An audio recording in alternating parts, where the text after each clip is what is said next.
Hello friends, welcome to Srigiri channel. இன்றைய நாள் அனைவருக்கும் நல்லதா நாளாக அமையணும்னு மனதார வேண்டிக்கிறேன். இன்னைக்கு நம்ம வீடியோல பாத்தீங்கன்னா, நமக்கான முழு மரியாதை எப்ப நமக்கு கிடைக்கும் அப்படிங்கறத பார்க்கலாம். பெண்களாகிய நம்ம அன்றாடம் எவ்வளவு ஒரு வேலைகள் பார்த்தாலும் நமக்கான மரியாதைங்கிறது நம்ம செய்யக்கூடிய ஒரு வேலையில தான் கிடைக்கும் அப்படின்னு சொல்லிட்டு நான் நம்புவேன். அது வருமானம் தரக்கூடிய ஒரு விஷயமா இருக்கணும். ஏன் இதை பத்தி நான் சொல்றேன்னா, என்னுடைய லைஃப்லயே நான் அனுபவிச்சிருக்கிறேன்.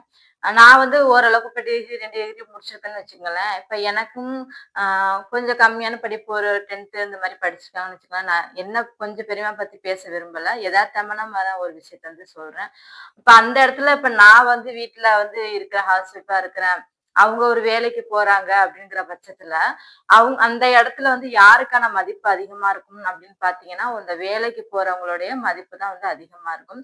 அவங்க எவ்வளவு படிச்சிருந்தாலும் பரவாயில்ல. 10th படிச்சிருந்தாலும் பரவாயில்ல. இல்ல அதற்கும் கீழ படிச்சிருந்தாலும் பரவாயில்ல. அவங்களோட மதிப்பு பாத்தீங்கன்னா, ஒரு இடத்துல அதிகப்படியா இருக்கும்னு சொல்லிட்டு நான் நம்புவேன். இதை என்னுடைய லைஃப்லயுமே நான் நிறைய டைம் அனுபவிச்சிருக்கேன். அதை கூட உங்க கூட ஷேர் பண்ணியிருக்கிறேன். மறுபடியும் புதுசா பாக்குறவங்களுக்காக சொல்றேன். ஒரு இடத்துக்கு பாருங்க போயிருந்த ஃபங்க்ஷன் போயிருக்கும் பொழுது, அந்த படிச்சவங்களுக்கான மதிப்பை விட வேலை பார்க்கிறாங்க இல்லையா, வேலை பார்த்து வருமானம் ஈட்டுறாங்க இல்லையா, அவங்களுக்கான மதிப்பு அதிகப்படியா இருக்கிறத நான் ஃபீல் பண்ணியிருக்கிறேன்.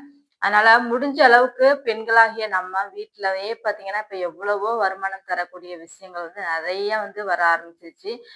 நம்ம லைஃப்ல பாத்தீங்கன்னா, அடுத்தவங்கள நம்பி எப்போதுமே நம்ம இருக்கக்கூடாது. எந்த ஒரு விஷயமாக இருந்தாலும் சரி, நம்மளால முடிஞ்ச விஷயத்த நமக்கான ஒரு மாதம் ஒரு 1000 ரூபாய் தரக்கூடிய ஒரு வருமானம் வந்தாலும் பரவாயில்ல. அது நமக்கான ஒரு விஷயமா அமையும் இல்லையா?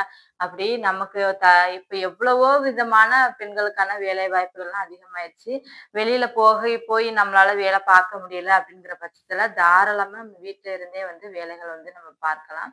ஆஹ் எக்ஸாம்பிள் சொல்லணும்னா, இப்போ சாப்பாடு பாத்தீங்கன்னா, நல்ல தரமான சாப்பாடு இப்போ எல்லா இடத்துலயுமே கிடைக்குதா அப்படிங்கிறது பாத்தீங்கன்னா, அது நமக்கே தெரியும். எந்த அளவுல சாப்பாடு கிடைக்குது அப்படின்னு சொல்லிட்டு. சாப்பாடு எல்லா இடத்துலயுமே கிடைக்கும். ஆனா தரமானதாக இருக்குமா அப்படின்னு சொல்லிட்டு கேட்டீங்கன்னா, அது இல்லைன்னு தான் நம்ம சொல்லலாம். அப்படி நம்ம வீட்டு சாப்பாடை எதிர்பார்த்தே நிறைய பேர் இருப்பாங்க. இப்ப எங்க ஏரியாலாம் பாத்துட்டீங்கன்னா, அதிகபட்சமா யாருமே அந்த ஆபீஸ் போறவங்க அந்த மாதிரிலாம் கிடையாது.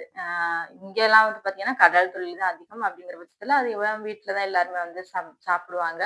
ஹோட்டல் அதிகமா விரும்ப மாட்டாங்க. இது சிட்டி சைட்லாம் பாத்தீங்கன்னா இருக்கிறவங்களா இருந்தீங்கன்னா, ஏன்னா அவங்களோட வேலை அப்படி இருக்கும். ஒர்க் ப்ரெஷர் பாத்தீங்கன்னா, அதிகாலையில அவங்க எழுந்திருச்சு எல்லா வேலையுமே பார்த்துட்டு இப்ப ஆபீஸ் ஒர்க்குமே பார்த்துட்டு ரிட்டர்ன் வீட்டுக்கு அந்த வேலையுமே பாக்குறாங்க. அப்படிங்கிற பட்சத்துல அவங்களுக்கு எவ்வளவு பெரிய ஒர்க் ப்ரெஷர் இருக்குன்னு சொல்லிட்டு நம்ம பார்க்கலாம். அப்படி இருக்கும் பொழுது அவங்க அதிகப்படியா அந்த வீட்டு சாப்பாடு தான் விரும்புவாங்க. அப்படிங்கிற பொழுது நீங்க வெளியில போய் உங்களால வேலை பார்க்க முடியல அப்படிங்கிற பட்சத்துல ஒரு ஸ்டார்டிங்ல ஒரு சின்னதா ஒரு ஒரு மெஸ் மாதிரி கூட நம்ம ஆரம்பிக்கலாம். வீட்டுல இந்த கலவை சாதங்கள்லாம் இருக்கு இல்லையா, லெமன் சாதம், தயிர் சாதம், புளி சாதம் அந்த மாதிரி பாத்தீங்கன்னா, அதையே நம்ம வீட்டுல செஞ்சு நம்ம விற்பனை செய்யலாம். எந்த ஒரு விஷயமாக இருந்தாலும் நம்ம செய்யக்கூடிய ஒரு விஷயம் புடிச்சு போயிருக்கு அப்படிங்கிற பட்சத்துல அதை தேடி நிறைய பேர் வர ஆரம்பிப்பாங்க. அப்படி வீட்டுல இருந்துகிட்டே நம்ம ஒரு சின்ன சின்ன தொழில்கள் பார்க்கலாம். மாதம் ஒரு 1000 ரூபாய் கிடைச்சா கூட அது நமக்கான ஒரு பெரிய ஒரு என்ன சொல்றதுன்னா, நம்ம சம்பாரிச்சா நம்மளுடைய காசு அப்படிங்கிற மாதிரியான ஒரு எண்ணம் நமக்கு வர ஆரம்பிக்கும். அப்படியும் நாளாக நாளாக பாத்தீங்கன்னா, நம்மளுடைய அந்த வேலை பார்க்குற ஆர்வமும் பாத்தீங்கன்னா அதிகமாகும். ஒரு 5 பேருக்கு நம்ம சமைக்கிறோம் அப்படிங்கிற பட்சத்துல ஒரு நாளாக நாளாக வருஷங்கள் ஆயிடுச்சுன்னா ஒரு 10 பேர் 20 பேர் அப்படின்னு சொல்லிட்டு நம்ம பாத்தீங்கன்னா அந்த எண்ணிக்கையை அதிகரிச்சுட்டே நம்ம கொண்டுட்டு போயிட்டு இருப்போம். அப்படிதான் இப்ப சின்னதா ஆரம்பிச்ச ஒரு கடைகள் கூட பெரிய அளவுல எல்லாம் வந்திருக்குன்னா இதுதான். எடுத்த உடனே நம்ம எல்லா விஷயத்துலயுமே பெரிய அளவுல இப்ப இன்னைக்கு ஒரு ஹோட்டல் ஆரம்பிக்கிறோம். இன்னைக்கே பாத்தீங்கன்னா 1000 பேர் வருவாங்களா அப்படின்றது பாத்தீங்கன்னா வரமாட்டாங்க. நம்மளுடைய சாப்பாடு அந்த டேஸ்ட் அவங்களுக்கு பிடிச்சு போயிருக்கணும். அதே மாதிரி நம்ம பரிமாறக்கூடிய ஒரு விதம். நம்ம என்னதான் சாப்பாடு சில இடங்கள் எல்லாம் நல்லா இருக்காது. ஆனா அவங்க சொல்லக்கூடிய வார்த்தைகளா இருக்கட்டும், அவங்க பரிமாறக்கூடிய ஒரு இடங்களா அந்த பரிமாறக்கூடிய ஒரு அன்பான ஒரு வார்த்தையை சொல்லி அவங்க சாப்பாடுலாம் கொடுப்பாங்க இல்லையா, அப்படிலாம் இருக்கும் பொழுது அவங்க மேல ஒரு மரியாதை அதற்காகவே நிறைய பேர் பாத்தீங்கன்னா சாப்பாடுலாம் விரும்பி சாப்பிட வருவாங்க ஒரு சில இடங்கள்ல. அந்த மாதிரி நம்ம வீட்டுல இருந்துகிட்டே இந்த மாதிரியான வேலைகள் பார்க்கலாம். இப்ப அடுத்தபடியா வந்து பாத்தீங்கன்னா, இப்ப வந்து ரெடிமேடா வந்து எவ்வளோ விதமான இந்த பேக்கிங் மாவு பாக்கெட் எல்லாம் வந்து வந்துருச்சு. அத கூட நம்ம வீட்லயே இருந்துகிட்டு பாத்தீங்கன்னா, நம்மளால என்ன அளவுக்கு வந்து ஒரு நாளைக்கு வந்து ஒரு 10 பாக்கெட் போட முடியுது அப்படின்ற பட்சத்துல தாராளமா நம்ம வீட்லயே வந்து மாவு அரைச்சு கூட விற்பனை வந்து பண்ணலாம். ஆ அப்படி வந்து சில பேர் வந்து அரைச்சு இந்த மாவு பாக்கெட் வாங்க விரும்ப மாட்டாங்க. சில பேர் வந்துட்ட கூட நம்ம சொல்லலாம். மாவு வந்து நீங்க வந்து அரிசிலாம் ஊற வச்சு தாங்க, நான் வந்து அரைச்சு தரேன். அதற்கான அமௌண்ட் வந்து தந்துருங்கன்னு சொல்லிட்டு நம்ம இந்த மாதிரியான சின்ன சின்ன வேலைகள்லாம் நம்ம வீட்ல இருந்துகிட்டே வந்து பார்க்கும்பொழுது பார்த்தீங்கன்னா, அது நமக்கு ஒரு நம்பிக்கை தரக்கூடிய விஷயமாக இருக்கும். அதை விட ஒரு பெரிய ஒரு வீட்ல இருந்துகிட்டே ஒரு கைத்தொழில்னு பார்த்தீங்கன்னா, அது இந்த டைலரிங் தான். அதுல எவ்வளோ கஷ்டம் இருக்குன்னு சொல்லிட்டும் நம்ம வந்து பார்க்கணும். ஆ இருந்தாலும் சொல்லுவாங்க, எங்க பாட்டி வந்து சொல்லுவாங்க, நான் டிகிரி படிக்கும்போதெல்லாம், ஆ அவங்க வந்து அந்த காலத்து ஆளு தானே அப்படிங்கிறபோது, இந்த படிக்கிறதெல்லாம் அதிகமா விரும்ப மாட்டாங்க. அவங்க என்ன சொல்லுவாங்கன்னா, இத நீ போய் காலேஜ்ல போய் படிச்சுட்டு இருக்கிறதுக்கு ஒரு கைத்தொழில் ஒண்ணு கத்துக்கன்னு சொல்லிட்டு, தையல் எப்போதுமே கத்து வச்சுக்க. உனக்கு வந்து ரொம்ப யூஸ் ஆகும்ன்னு சொல்லிட்டு வந்து அவங்க வந்து சொல்லுவாங்க.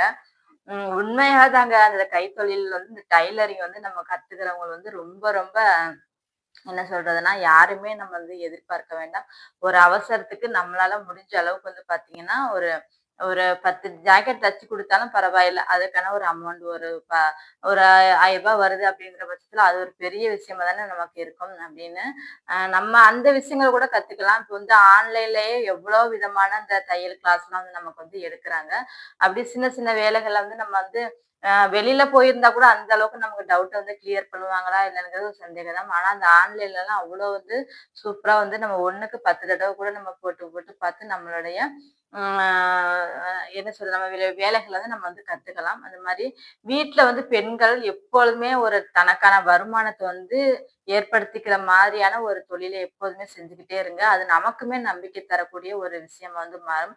என்னதான் நம்ம வந்து வீட்ட வந்து சுத்தமா வச்சுக்கிட்டு, நம்மளுடைய குழந்தைகள பார்த்துக்கிட்டு அவங்க ஹஸ்பண்டு, அப்புறம் வந்து பார்த்தீங்கன்னா, அத்தை, மாமா அவங்க வீட்ல உள்ள பெரியவங்களலாம் என்னதான் நம்ம கவனிச்சுக்கிட்டாலும், நமக்கான நேரமாகிய நமக்கு வந்து ஒரு பெண்கள் வந்து பார்த்தீங்கன்னா, நமக்கான நேரம் வந்து டைம் வந்து எப்போதுமே ஒதுக்கிக்கணும். நமக்கு பிடிச்ச விஷயங்கள எப்போதுமே வந்து செய்ய கத்துக்கங்க. அது வந்து நமக்கு ஒரு மன நிறைவை வந்து கொண்டுட்டு வந்து குடுக்கும். அதே மாரி இப்ப வந்து எவ்வளவுதான் வந்து வேலைகள் இருந்தாலும், இந்த சாப்பாடு நேரம்ங்கிறது பார்த்தீங்கன்னா, நம்ம வந்து அது கண்டுக்கவே மாட்டோம். என்னையும் சேர்த்து தான் நான் வந்து சொல்றேன். அந்த வேலைகள் எங்க அம்மாலாம் வந்து பார்த்தீங்கன்னா, அந்த வேலைன்னு ஆரம்பிச்சுட்டாங்கன்னா, விடிய விடிய பார்த்துக்கிட்டே இருப்பாங்க. அந்த சாப்பிடுற எண்ணமே வராது. அதே மாரி கொஞ்சம் நம்ம சாப்பாடு மேலயும் நம்ம வந்து கொஞ்சம் கவனமா இருக்கணும். ஏன்னா, ஒரு விஷயம் நம்ம தெரிஞ்சுக்கணும் என்னன்னு பார்த்தீங்கன்னா, இந்த உடம்பு வந்து நல்லா ஆரோக்கியமா இயங்கிக்கிட்டு இருக்கிற வரைக்கும் தான் நமக்கு வந்து ஒரு பிரச்சனைகள்ங்கிறது வந்து தெரியாது. அதுக்கு முன்னாடி வந்து நம்ம காலையில எழுந்திரிச்சோமா, சாப்பிடுறோமா, சாப்பிடலையா நம்மளோட அன்றாட வேலைகள் அ அனைத்தையுமே நம்ம வந்து கவனிக்க தொடங்குவோம். ஒரு கட்டத்துல ஏதாவது ஒரு சின்ன பிரச்சனை வந்து வருது அப்படிங்கிற பட்சத்துல வந்து பாத்தீங்கன்னா, அது பெரிய அளவிலான ஒரு மாற்றத்த நம்ம லைஃப்ல வந்து கொண்டுட்டு வந்து குடுக்கும். இப்ப எதார்த்தமான ஒரு விஷயத்த வந்து பேசுறோம். இப்ப வீட்ல வந்து பாத்தீங்கன்னா, நம்மளுடைய ஆ கணவர் இருக்காங்கன்னு வச்சுக்கோங்களேன். அவங்களுக்கு முடியலங்கிற பட்சத்துல, அவங்களுக்கு ஒரு அன்றாடம் ஒரு 2 நாள் ரெஸ்ட் எடுத்தாங்கன்னா, ஒரு மாத்திரை போட்டாங்கன்னா, அவங்களுக்கு வந்து வந்து அ அந்த நாள் வந்து போயிரும். இதே அந்த வீட்ல இருக்கிற பெண்கள் வந்து பாத்தீங்கன்னா, அவங்களுக்கு வந்து முடியல அப்படின்னு சொல்லிட்டு, ஒரு 1 நாள் படுத்துட்டாலும், அந்த நாள் முழுக்க பாத்தீங்கன்னா, அந்த 1 நாள் பாக்குற வேலை 10 நாளுக்கான வேலைகளா வந்து சேர்ந்துரும். அது வந்து மறுக்க முடியாத ஒரு விஷயம் தான். அந்த மாரி பாத்தீங்கன்னா, பெண்களாகிய நம்ம குடும்பத்துல வந்து நல்லா ஹெல்த்தியாவும், சந்தோஷமாவும் இருந்தா மட்டும் தான் அந்த குடும்பம் வந்து பாத்தீங்கன்னா, செழித்து வளரும். அதே மாதிரி நமக்கான நேரத்த நம்ம வந்து கண்டிப்பா உருவாக்கிக்கணும். ஆ அது வந்து நம்ம நல்லா இருக்கும்போது நமக்கு வந்து தெரியாது. நம்ம ஹெல்த் வந்து உடம்பு ஆரோக்கியமா இருக்கு அப்படிங்கிற பட்சத்துல, நம்மளுடைய அன்றாட வேலைகள நம்ம வந்து கன்டினியூஸா வந்து தொடர்ந்து வந்து செஞ்சுக்கிட்டே இருப்போம். என்னடா நெகட்டிவா பேசுறீங்களே அப்படின்னு சொல்லிட்டு வந்து நினைக்காதீங்க. எதார்த்தமான ஒரு விஷயத்த தான் நான் வந்து சொல்றேன். அப்படி ஆ இப்பவெல்லாம் வந்து நோய்கள் வந்து பார்த்தீங்கன்னா, எப்படி வருது? என்ன வகையான நோய் அப்படின்னு சொல்லிட்டு நம்ம வந்து கண்டே பிடிக்க முடியல. அப்படி வந்து பார்த்தீங்கன்னா, ஏன்னா அதுக்கு தகுந்த மாரியான நம்மளோட சாப்பாடு வகைகளா இருக்கட்டும், நம்ம வந்து எடுத்துக்கக்கூடிய அந்த உணவு வந்து பார்த்தீங்கன்னா, அவ்வளவு இன்ஆர்கானிக் ஃபுட் தான் நம்ம வந்து அதிகமா எடுத்துக்கிறோம். அப்படிங்கிற பட்சத்துல, அது எந்த அளவுக்கு நம்மளுடைய ஹெல்த் வந்து நல்லா வச்சுக்கும் அப்படிங்கிறது ஒரு சந்தேகமா தான் இருக்கு. அதனால முடிஞ்ச அளவுக்கு பெண்களாகிய நம்ம, நம்ம உடம்பையும் நம்ம பார்த்துக்கணும். நமக்கான ஒரு சந்தோஷம் தரக்கூடிய வேலையும் வந்து பார்த்துக்குங்க.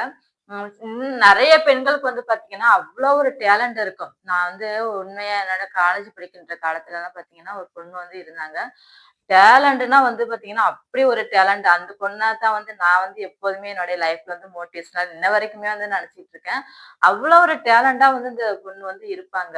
அது எப்படி சொல்றேன்னா, இப்ப எக்ஸாம்பிள் வந்து இப்ப வந்து இப்ப டீச்சர் இருக்காங்கன்னு வச்சுக்கோங்களேன். டீச்சருக்கு மிஞ்சிய அறிவு ஒரு குழந்தைக்கு இருக்கு அப்படின்னு சொல்லிட்டு வந்து நம்ம நெனைப்போம் இல்லையா? அந்த மாரியான ஒரு குழந்தை தான் அவங்க. அவ்வளோ ஒரு டேலண்ட் அவ்வளோ அந்த ட்ரெஸ் சென்ஸு அவங்களோட ட்ரெஸ் சென்ஸும் பார்த்தீங்கன்னா, அவ்வளோ நீட்டா இருக்கும். ஆ சொல்லவே முடியல வார்த்தையில. அந்த அளவுக்கு ஒரு டேலண்டான பெர்சன் வந்து பார்த்தீங்கன்னா, அந்த காலேஜ் லைஃப் முடிச்சதோடயே வந்து திருமணம் பண்ணி குடுத்துட்டாங்க. அப்ப வந்து எனக்கு வந்து பெரிய ஒரு கஷ்டமா போயிருச்சு. இவ்ளோ ஒரு டேலண்டான பெர்சன வந்து பார்த்தீங்கன்னா, அப்படியே வீட்டுக்குள்ளே வந்து முடக்கி போட்டாங்களே அப்படின்னு சொல்லிட்டு, ரொம்ப மனசு வந்து கஷ்டமா இருந்துச்சு. இந்த மாரி தான் பெண்களுக்கு நெறைய விதமான என்ன சொல்றது? அவ்ளோ ஒரு சாதனை படைக்கக்கூடிய சக்தி வந்து நெறைய இருக்கு. ஆனா, அது வந்து வீட்டுக்குள்ளேயே வந்து போட்டு முடக்கி வச்சு வந்து அவங்களுடைய திறமைகள் அனைத்தையுமே வெளிப்படுத்த முடியாத அளவுல வந்து இப்பலாம் வந்து என்னதான் வளர்ந்த சூழ்நிலையில நம்ம இருந்தாலும், ஒரு சில பெண்கள் வந்து ஒரு சில பெண்கள் சொல்ல முடியாது. 50% பெண்கள் நெறைய பேர் இப்படி இருக்கிறாங்க. அதனால அப்ப ஒரு திருமணம் ஆகி ஒரு வீட்டுக்கு வராங்க அப்படிங்கிற பட்சத்துல ஒரு பெண்ணுக்கு வந்து வேலைக்கு போக விருப்பம் இருக்கு. அவங்களுடைய ஆசைகள் வந்து செய்யணும்னு அவங்க நினைக்கிறாங்க அப்படிங்கிற பட்சத்துல, கணவராகிய நீங்க வந்து பார்த்தீங்கன்னா, குடும்ப தலைவராகிய நீங்க கொஞ்சம் புரிஞ்சுக்கிட்டு அவங்களுடைய ஆசைகளுக்கும் கொஞ்சம் நாள் வந்து பார்த்தீங்கன்னா, நீங்க வந்து இடம் குடுத்து அவங்களுடைய திறமைகள்லாம் வெளிப்படுத்த வந்து ஒரு வாய்ப்பு வந்து குடுத்தீங்கன்னா, ரொம்ப ரொம்ப அவங்களுடைய வாழ்க்கை வந்து ரொம்ப சந்தோஷமா இருக்கும். மன நிறைவோட அவங்க வந்து அந்த லைஃப் வந்து வாழ்ற மாரி இருக்கும். ஒரு சில பெண்களுக்கு வந்து பார்த்தீங்கன்னா, என்னதான் வந்து அந்த வேலைக்கு போறதே வந்து பிடிக்காது. வீட்ல இருந்துகிட்டு, அவங்க வந்து குடும்பத்த வந்து ஹேப்பியா வச்சுக்கிட்டு, ரொம்ப சந்தோஷமா அன்றாட வேலைகள வந்து பார்க்க தோணும். இந்த மாரி அவங்கவங்க விருப்பத்துக்கு ஏத்த மாதிரியான ஒரு வாழ்க்கைய நம்ம வந்து வாழ ஆரம்பிச்சோம் அப்படிங்கிறது பார்த்தீங்கன்னா, லைஃப் வந்து ரொம்ப ஹேப்பியஸ்ட்டா நம்ம வந்து கொண்டுட்டு போகலாம். Okay friends. இன்னைக்கு வந்து எனக்கு தெரிஞ்ச மாரியான ஒரு பெண்களுக்கு ஒரு மோட்டிவேஷனல் தரக்கூடிய ஒரு வீடியோ வந்து இது வந்து நான் வந்து குடுத்துருக்கேன். உங்களுக்கு வந்து பிடிச்சிருக்கும்னு நம்புறேன். பிடிச்சிருந்துச்சுன்னா சேனல் வந்து மறக்காம சப்ஸ்கிரைப் பண்ணிக்கோங்க. லைக் குடுத்துட்டு ஹைப்ங்கிற பாயிண்ட்ட மறக்காம குடுத்துக்கோங்க. எல்லா வீடியோஸுமே பாருங்க. நான் குடுக்குற வீடியோலாம் உங்களுக்கு பிடிச்சிருக்கா இல்லையாங்கிறத மறக்காம கமெண்ட்ஸ்ல சொல்லுங்க. வீடியோ பார்த்த அனைவருக்குமே நன்றி, வணக்கம். வேறொரு வீடியோல பார்க்கலாம்.